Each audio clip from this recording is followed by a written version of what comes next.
English is a global language. Why and how? How it could possible that English is a global language? Thank you for clicking this video. I have come again in this video to tell you something different. What's new today? We all know guys, we speak English, we teach English, but we don't know from where it came. हम अक्सर English पढ़ते हैं, English सीखते हैं और English सिखाते हैं, लेकिन हमें पता ही नहीं है कि ये इंग्लिश कहाँ से आई और इंग्लिश आज ये इतना ज्यादा फेमस और इतना ज्यादा हमारे ऊपर छाप छोड़ के चली गई कि आज ये पूरे दुनिया में एक ग्लोबल लैंग्वेज बन चुकी है. और we all know that we are surrounded by English and English. Whatever we wear that is in English.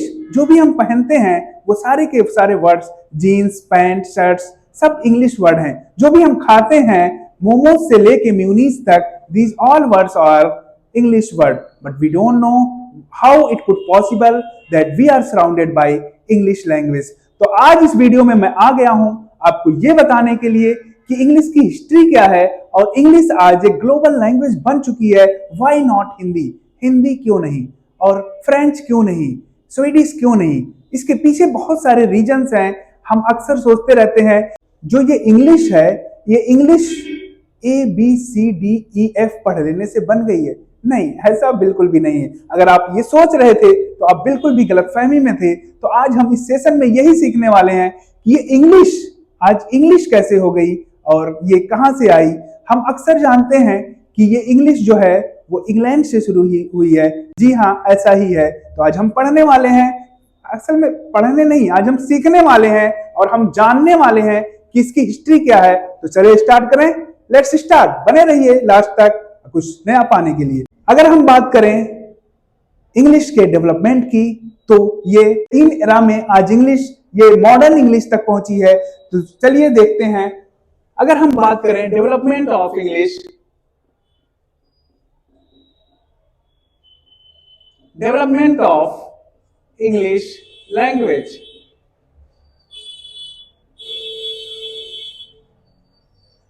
आज हम इंग्लिश को 3 पहलुओं में बांट के रखते हैं. जैसे इंग्लिश लिटरेचर की हो गया, इंग्लिश ग्रामर हो गया और इंग्लिश स्पोकन हो गया, जो हम सीखते हैं, जो हम बोलते हैं, जो हम लिखते हैं. 3 पहलुओं में हमने बांट के रखा है इंग्लिश को. लेकिन ये लैंग्वेज, ये इंग्लिश लैंग्वेज कैसे डेवलप्ड हुई, इसके बारे में हम सीखते हैं. तो अगर हम डेवलपमेंट ऑफ इंग्लिश लैंग्वेज की बात करें तो ये एक्चुअल में 3 पार्ट में डिवाइड हुई है. जैसे सबसे पहला पार्ट है वो हम जानते हैं ओल्ड इंग्लिश के नाम से. Old English.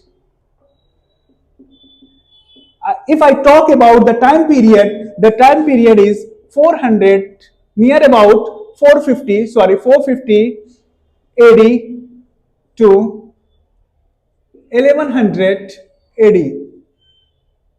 Right? If I talk about the second part is Middle English. Middle English. The time period of Middle English is 1100 AD to 1500 AD. And the last and the third part, that is Modern English.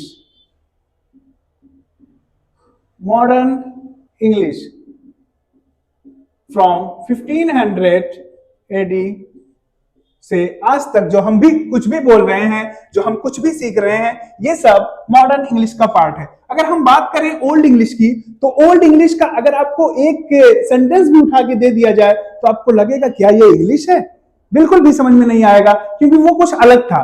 तो ये old English का period की शुरुआत कैसे हुई, English कहां से आई, कैसे शुरू हुआ, चलिए एक एक करके पढ़ते हैं. अगर हम बात करें ओल्ड इंग्लिश की तो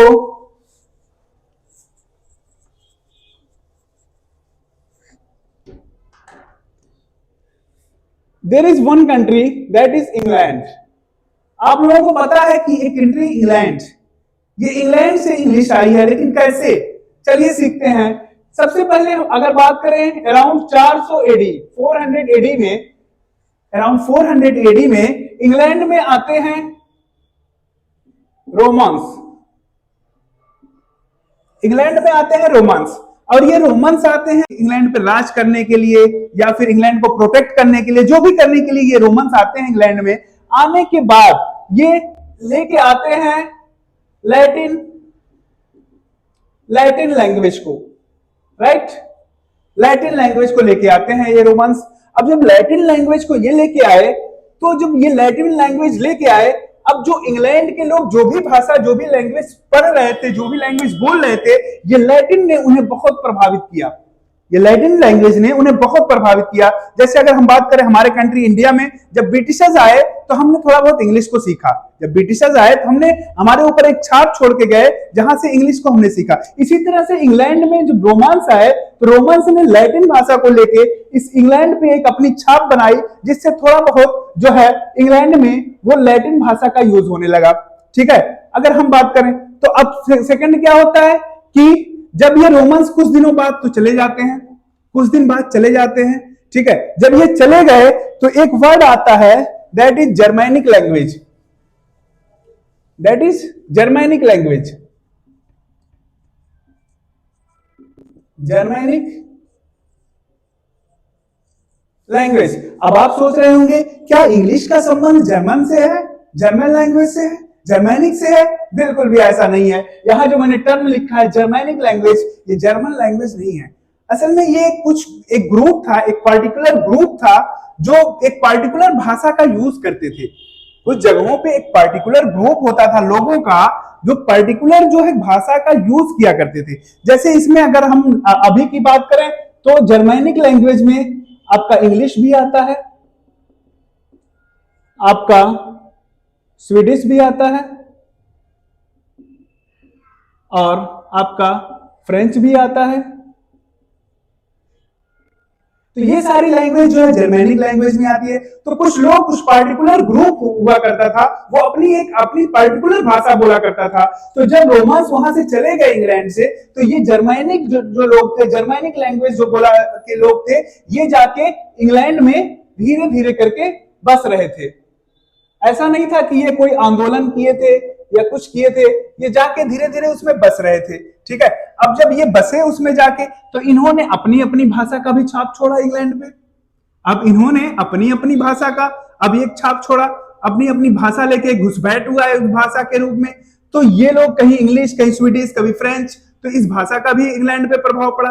अब जब इस भाषा का भी इंग्लैंड पे प्रभाव पड़ा, तो हम बात करेंगे कि कैसे ये इंग्लिश जो है यहां से आ गई। तो असल में जैसे असल पीरियड जो शुरू होता है, तो इनके बाद एक लंबे समय के बाद आते हैं इंग्लैंड में, एक लंबे समय के बाद आते हैं वाइकिंग्स, जहां से मेन ओल्ड पीरियड शुरू होता है आपका। तो इंग्लैंड में क्या, कौन से आते हैं? Vikings, Vikings. अब यहां से असल में ओल्ड इंग्लिश का पीरियड शुरू होता है। तो वाइकिंग्स जब आते हैं, तो ये अपने साथ लेके आते हैं ओल्ड नॉर्स लैंग्वेज, ओल्ड, ये अपने साथ लेके आए ओल्ड नॉर्स लैंग्वेज। तो ये ओल्ड नॉर्स लैंग्वेज जब लेके आए वाइकिंग्स, तो इन्होंने ओल्ड नॉर्स लैंग्वेज को इंग्लैंड में प्रभावित किया। उन्होंने कहा कि भाई हमारे पास भी एक लैंग्वेज है और आप इसका यूज करें, ये बहुत ही अच्छी है, बहुत सुनने में भी अच्छी है, बोलने में भी अच्छी है, सब में अच्छी है, तो आप ओल्ड नॉर्स का यूज करें। तो इंग्लैंड वालों ने ओल्ड नॉर्स भी अपना करने लगा, क्योंकि ये वाइकिंग्स राज कर रहे थे। असल में ये ओल्ड नॉर्स जो है यहीं से ओल्ड पीरियड की शुरुआत होती है, यहीं से ओल्ड इंग्लिश की शुरुआत होती है। इसमें अगर हम बात करें जो है ये टाइम पीरियड की, तो थोड़ा सा कुछ डिफरेंसेस आते हैं टाइम पीरियड को, लेकिन उसको लेके इतना हमें सोचना नहीं है। आज जो भी हम वर्ड्स बोलते हैं, इसमें से लगभग 2000 वर्ड्स जो है ये कहीं ना कहीं ओल्ड नॉर्स के ही वर्ड हैं। जैसे मैंने कह दिया एग, तो एग जो है ये इंग्लिश, ये ओल्ड नॉर्स का ही वर्ड है, ये ओल्ड नॉर्स से ही आता है। जैसे मैंने कह दिया डर्ट, तो डर्ट भी ओल्ड नॉर्स का ही एक वर्ड है। तो इस तरह से ये ओल्ड नॉर्स के लगभग 2000 वर्ड्स आज भी हम यूज करते हैं। तो यहां से एक्चुअल में शुरू होती है, यहां से शुरू होती है ओल्ड इंग्लिश। ठीक है, अब यहां से ओल्ड इंग्लिश शुरू हुई, तो ओल्ड इंग्लिश जो है ये कैसे धीरे धीरे धीरे धीरे जो है मिडिल इंग्लिश में चेंज हो गई, ये कैसे कैसे मिडिल एरा आ गया, तो इसको अब सीखते हैं। तो इसी में अब जब ओल्ड नॉर्स वाइकिंग्स आए, वाइकिंग्स के बाद फिर इंग्लैंड में एक नॉर्मन इन्वेजन होता है, एक नॉर्मन इन्वेजन होता है, इंग्लैंड का एक नॉर्मन इन्वेजन होता है। ठीक है। इंग्लैंड में एक नॉर्मल इन्वेजन होता है। इन इन्वेजन में इस हमले में, इस घुसपैठ में होता क्या है कि आते हैं एक राज करने के लिए, जिन्हें हम विलियम विलियम द कॉन्करर के नाम से जानते हैं। तो विलियम द कॉन्करर जब आते हैं तो ये जो है एक्चुअल में ये फ्रेंच लैंग्वेज का यूज करते हैं, ये फ्रेंच भाषा बोलते हैं, ये फ्रेंच लैंग्वेज का यूज करते हैं। तो ये जब आते हैं इंग्लैंड में, तो फिर ये जो है इंग्लैंड पे अपनी छाप छोड़ने के लिए फ्रेंच लैंग्वेज का यूज करने के लिए बोलते हैं। तो जब फ्रेंच लैंग्वेज इंग्लैंड के लोग ने शुरू किया, थोड़ा थोड़ा बोलना, मिक्सअप किया, थोड़ा बोलने की शुरू किया, तो वहां पे दो पार्ट में लोग बट गए। एक तो अपर क्लास में बट गए और एक जो है लोअर क्लास के लोग हो गए। तो अपर क्लास के लोग जो है, upper class and lower class. तो if I talk about the upper class, तो अपर क्लास के लोग जो है वो फ्रेंच वर्ड यूज करके जो अमीरों वाली इंग्लिश बोला करते थे, मतलब जो विलियम द कॉन्करर ने लेके इंग्लिश आई और जो इंग्लैंड के लोगों को दिया, वो अपर क्लास के लोगों ने यूज किया। और लोअर क्लास के लोग अभी भी उसी गरीबी वाली इंग्लिश, ओल्ड नॉर्स की इंग्लिश को बोला करते थे। तो यहां से जो है दो पार्ट में लोग बट गए। अब इसके बाद आते हैं जिन्हें हम इंग्लिश के एक समझ लीजिए देवता के रूप में जाते हैं। अब उनका जन्म, उनका इंग्लिश के रूप में एक उनका कदम आता है विलियम शेक्सपियर का। राइट, विलियम शेक्सपियर जब आते हैं तो वो जो है, अगर हम बात करें विलियम शेक्सपियर की,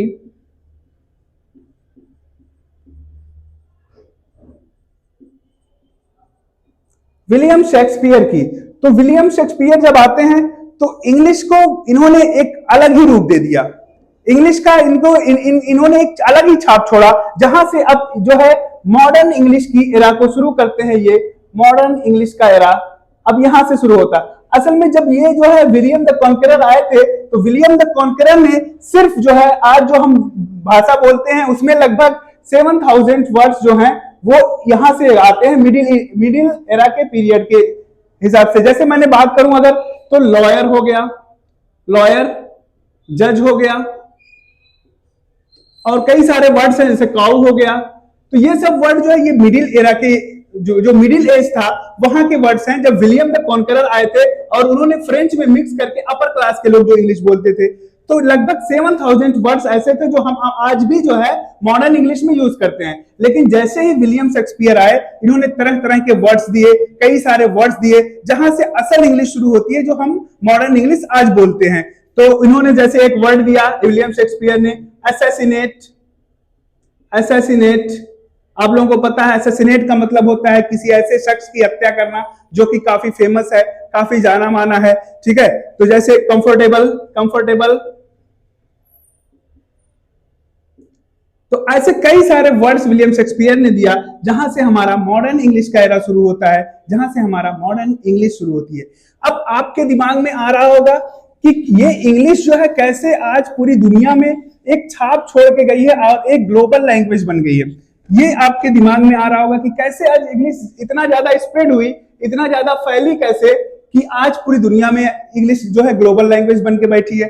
तो असल में जो ब्रिटिशर्स थे, जो इंग्लैंड के लोग थे, तो असल में जो इंग्लैंड के लोग थे उन्होंने ऐसा कोई भी, मुझे लगता है कि बहुत सारी कंट्री पे अपना राज किया। तो जब बहुत सारी कंट्री पे राज किया तो वो हर कंट्री में जाके अपनी लैंग्वेज का यूज किया करते थे, अपनी लैंग्वेज बोला करते थे। तो वहां से क्या हुआ, लोग उससे प्रभावित हुए। जैसे इंडिया में जब ब्रिटिशर्स आए तो उन्होंने अंग्रेजी को लेके आया, तो हम भी उससे प्रभावित हुए, हमने भी इंग्लिश का यूज किया। इसी तरह से इंग्लैंड ने कई सारे देशों पे राज किया, तो राज करने के बाद तो वहां के लोग उससे प्रभावित हुए और अपने अपने लैंग्वेज का जो है अपने अपने लैंग्वेज में मिक्सअप करने लगे इंग्लिश का। तो इसी तरह से इंग्लिश का फैलाव हुआ। आज जो हम बात करते हैं कि एक्सेंट की, अमेरिकन एक्सेंट, ब्रिटिश एक्सेंट, असल में ये एक्सेंट कुछ नहीं होता है। ये जो है इंग्लैंड के लोग जब गए अलग अलग देशों में, तो यूएस ने भी अपने जो है एक्सेंट को फॉलो किया। तो वहां की जो बोली थी, वहां की जो भाषा थी, ठीक है, वहां की जो डायलेक्ट थी, तो उसको अपने हिसाब से बोला, अपनी तरह बोला, तो उनको लोगों ने एक्सेंट बना के रख दिया। इंडियन पीपल ने अपनी तरह से बोला अपनी उस इंग्लिश भाषा को, और ऑस्ट्रेलियन पीपल ने अपनी तरह से उस इंग्लिश भाषा को बोला, चाइनीज ने अपनी तरह से उसकी भाषा को बोला। जैसे आज हम बात करें, अगर हम हिंदी की बात करें, तो हम अगर किसी जो है अंग्रेज से या किसी ब्रिटिशर से हिंदी बुलवाएं तो वो थोड़ा अपना एक्सेंट रखते हैं। तो इसी एक्सेंट में ला के लोगों ने अपने अपने एक्सेंट में अपनी अपनी बोली में बोला, जिसे आज हमने बना के रख दिया कि ये अमेरिकन एक्सेंट है, ये ब्रिटिश एक्सेंट है। और ऐसा कुछ भी नहीं है कि उन्होंने अपना एक्सेंट बनाया, उनकी वो बोली थी उसी के हिसाब से उन्होंने लैंग्वेज को रखा, ठीक है, क्योंकि उनकी वो लैंग्वेज थी नहीं। तो यहां से ये स्प्रेड हुआ। अगर हम बात करें कि अगर हम बात करें तो आपके दिमाग में आप ये सोच रहे होंगे क्या ब्रिटिशर्स जो थे या जो इंग्लैंड के लोग थे उनमें जो है किसी और कंट्री का प्रभाव क्यों नहीं पड़ा? बिल्कुल भी पड़ा है। आज हम जो भी केचप वर्ड यूज करते हैं, तो आज जो हम ये केचप वर्ड यूज करते हैं, ये ketchup ketchup ketchup word use करते हैं, ये एक्चुअल में चाइना वालों ने दिया, ये चाइना का वर्ड है। एक और चीज आपको जानकर ये बहुत शौक लगेगा कि ये जो पजामा वर्ड है, पजामा, ये हम बोलते हैं कि हम इंडियन लोगों ने बनाया, नहीं, ऐसा नहीं है। ये पजामा वर्ड एक्चुअल में अफ्रीका का वर्ड है, राइट, ये अफ्रीका का वर्ड है। तो अदर कंट्री का भी प्रभाव पड़ा है इंग्लैंड पे, अदर कंट्री का प्रभाव इंग्लिश पे पड़ा है। तो कई सारे वर्ड जो मिक्सअप करके हैं, तो ये केचप वर्ड जो है ये चाइनीज वर्ड है, और पजामा वर्ड जो है ये अफ्रीका का वर्ड है। तो इसी तरह से जो इंग्लिश है वो आज ग्लोबल लैंग्वेज बन चुकी है। तो thank you so much for listening and for watching this video. If you want to more this type of video, then subscribe my channel and press the bell icon. Thank you.